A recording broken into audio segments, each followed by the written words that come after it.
Hello friends, welcome to Pratibha's kitchen and blog. আজকে দেখতেই পাচ্ছ কত সুন্দর একটা ভিউ। এটা কোথাকার ভিউ জানো? এটা সুন্দরবনের ভিউ।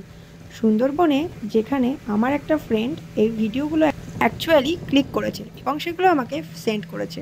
ও বলছে যে সুন্দর করে ভিডিওটা পোস্ট করতে। অ্যাকচুয়ালি ফ্রেন্ড কম বলা হবে, ওটা আমার দিদিই বলতে পারো। সো যাই হোক, দিদি আর তার হাজব্যান্ড সুন্দরবনেই থাকে। তো এই ভিডিওগুলো সেই পাঠিয়েছে এবং দেখতেই পাচ্ছ ভিউটা কত সুন্দর। এই সুন্দর জায়গাগুলো ওরা কিন্তু সকাল বিকেল উপভোগ করে, সুতরাং বুঝতেই পারছো সুন্দরবন জায়গাটা কতটা সুন্দর। আর এটা একটা স্পিড বোর্ডের ভিডিও, বুঝতেই পারছো স্পিড বোর্ডে চড়াকালীন এই ভিডিওটা দিদিই তুলেছে। সো যাই হোক, চলো দেখা যাক সুন্দর করে ভিডিওগুলো। আর এই ভিডিওটা এনজয় করো এবং এরকম সুন্দর জায়গাতে যদি তোমরা চাও অবশ্যই ঘুরে আসতে পারো।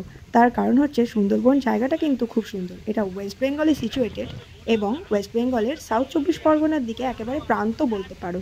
আর এখানে দিদিরা কিছুদিন আগে গেছিলো বে অফ বেঙ্গল, সেখানকারও বেশ কিছু ভিডিও ক্লিকিং আশা করি আমি আমার চ্যানেলে অন ফিউচার দিতে পারবো।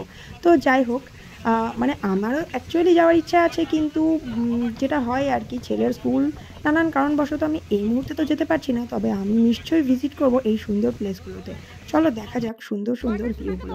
এগুলো দেখতেই পাচ্ছ সুন্দরবনের প্রাকৃতিক দৃশ্য যে কতটা সুন্দর, ম্যানগ্রোভের সুন্দর অরণ্য এবং তার সাথে এরকম সুন্দর জল, মানে সব কিছু মিলিয়ে এক কথায় নৈসর্গিক একটা অপূর্ব দৃশ্য। তোমরা যারা অলরেডি আমার চ্যানেলটাকে সাবস্ক্রাইব করে রেখেছো তারা তো এই সুন্দর ভিডিওটাকে এনজয় করতে পারছোই। আর যারা আমার চ্যানেলে একদম নতুন তাদেরকে রিকোয়েস্ট করব আমার চ্যানেলটাকে সাবস্ক্রাইব করে নাও, কারণ এরকম সুন্দর সুন্দর ভিডিও কিন্তু তবেই তোমরা দেখতে পাবে।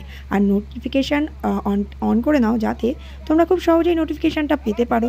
এই সুন্দর ভিডিওগুলো নোটিফিকেশান সবার আগে তোমার কাছে পৌঁছে যাবে এবং তারপর তোমরা সেই ভিডিওগুলো সুন্দর করে ভিউ করে নিও।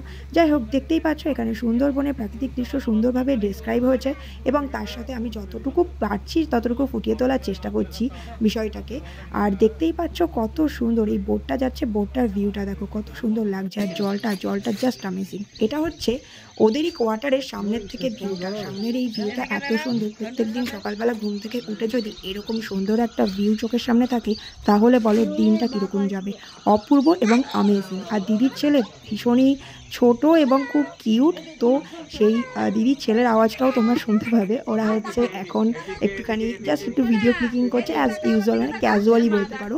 তো যাই হোক, এটা হচ্ছে ওদের বিল্ডিংয়ের সামনে থেকে ভিউ এবং এই ভিউটা যে কতটা সুন্দর সেটা বোঝাই যাচ্ছে। এবং এখানকার প্রাকৃতিক দৃশ্য জাস্ট অ্যামেজিং, কোনো কথাই হবে না। সুন্দরবন এমনিতেই সুন্দর, সেখানকার প্রাণী, প্রাকৃতিক দৃশ্য, সমুদ্র, নদী সব কিছু মিলিয়ে একাকার করে বলতে পারো যে তুমি এই জায়গাটাকে এনজয় করবে। এবং এখানে খুব সুন্দর আছে একটা জিনিস, সেটা হচ্ছে কচ্ছপও আছে খুব সুন্দর। সেটা তুমি আমার ভিডিওর শেষের দিকে দেখতে পাবে, সেটার জন্য কিন্তু ভিডিওটাকে একদম স্কিপ করা যাবে না।